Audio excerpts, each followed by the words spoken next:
దత్తాత్రేయుడు త్రిమూర్తి యొక్క స్వరూపం. దత్తాత్రేయుడిని హిందువులు త్రిమూర్తులైన బ్రహ్మ, విష్ణు, మహేశ్వరుల అవతారమైన దైవ స్వరూపుడిగా చెప్తూ ఉంటారు. దత్త అంటే సమర్పించిన అనే అర్థం వస్తుంది. త్రిమూర్తులు ఆత్రి మహర్షి, అనసూయ దంపతులకు పుత్రుడి రూపంలో తమను తాము సమర్పించుకున్నారు కాబట్టి అతడికి దత్త అని పేరు వచ్చింది. ఇతడు ఆత్రి యొక్క కుమారుడు కాబట్టి తన పేరు ఆత్రేయ కూడా అయ్యింది. ఒకసారి నారదుడు త్రిమూర్తుల భార్యలైన లక్ష్మీ, సరస్వతి, పార్వతీ మాతల దగ్గర అనసూయ యొక్క పాతివ్రత్యం గురించి చెప్పాడు. త్రిమూర్తుల భార్యలు మహాపతివ్రతి అయిన అనసూయపై ఈర్ష్య, అసూయ, ద్వేషం పెంచుకున్నారు. నారద మహర్షి అనసూయ యొక్క పాతివ్రత్యాన్ని పొగడటాన్ని వారు సహించలేకపోయారు.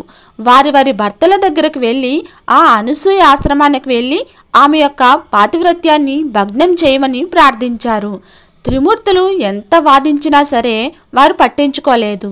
చేసేది లేక సన్యాసి వేషం ధరించి ఆత్రి, అనసూయ ఆశ్రమానికి వెళ్ళారు. వారు అక్కడ అడుగు పెట్టడంతోనే భూదేవి పులకించింది.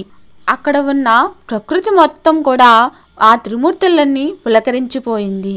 ఇదంతా చూసిన త్రిమూర్తులు ఇంత చక్కని ప్రకృతి అందాలకు ఈ వాతావరణంలో ఉంటున్న భూలోకవాసులు అదృష్టవంతులు, మనం కూడా చిన్నారి బాలుర్లాగా మును బాలకులతో కలిసి ఆడుకుంటే బాగుండును కదా అని అనుకుంటారు. అంతలోనే భార్యలకు ఇచ్చిన మాట గుర్తొచ్చి ఆశ్రమం వైపు వెళ్తారు.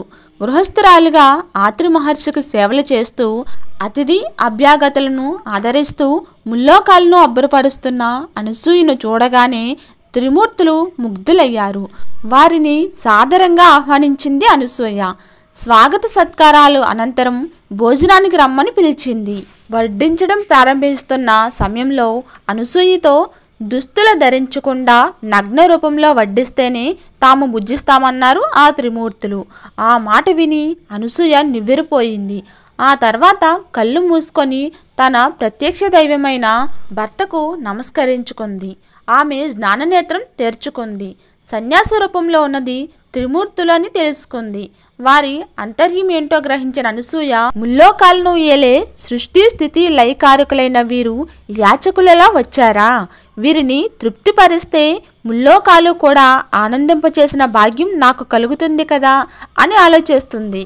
ఒకవైపు పాతివ్రత్యం, మరోవైపు అతిథి సేవ, ఈ రెండు ధర్మాలను ఏకకాలంలో సాధించడమేలా అని అనుకుంటూ పతికి నమస్కరించి ఆయన కమండలంలో ఓదకం త్రిమూర్తుల యొక్క శిరస్సున చల్లింది.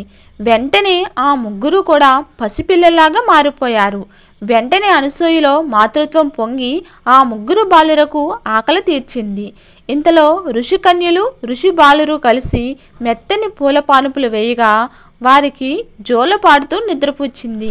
ఆ వింత దృశ్యాన్ని చూసిన ఆత్రి మహర్షి తుల్లుపడి అంతలోనే తేరుకొని తన దివ్య దృష్టితో జరిగినది, జరగబోతున్నది కూడా గ్రహించుకున్నాడు. ఈ త్రిమూర్తులు ఆశ్రమ ప్రవేశ సమయంలోనే చిన్నారి బాలురం అయిపోతే బాగుండును అన్న మాటలే బ్రహ్మవాకుగా కార్యరూపం దాల్చాయి. వాళ్ళు అనుకున్నట్టుగానే త్రిమూర్తులు ముని బాలురంతో కలిసి ఆడుకుంటూ ఉన్నారు. లక్ష్మి, సరస్వతి, పార్వతీమాతలకు భర్తల ఆచూకీ తెలియక గుబులు పుట్టుకుంది.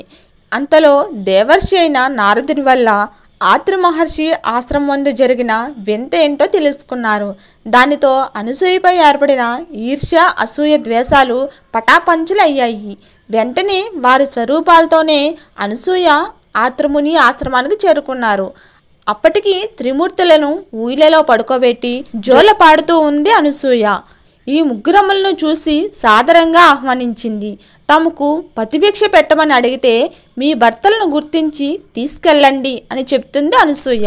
ఒకే వయసుతో, ఒకే రూపుతో అమాయకంగా నోట్లో వేలు వేసుకొని నిద్రిస్తున్న ఆ జగన్నాటక సూత్రధారులని ఎవరెవరో గుర్తించలేకపోయారు.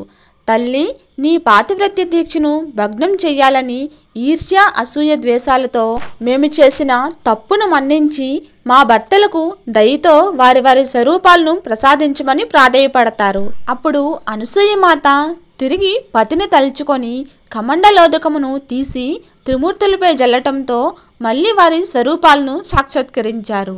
ఈ ఆశ్రమవాస సమయంలో మీరు కన్న తల్లిదండ్రుల కన్నా మిన్నగా పుత్రవాత్సల్యాన్ని మాకు పంచిపెట్టారు. మీకు ఏం వరం కావాలో కోరుకోండి అంటారు త్రిమూర్తులు.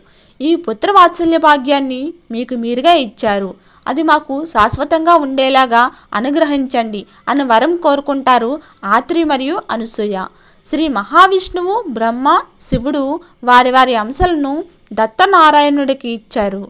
అప్పటి నుంచి త్రిమూర్తి స్వరూపంగా శ్రీ దత్తాత్రేయ స్వామిగా అవతరించారు.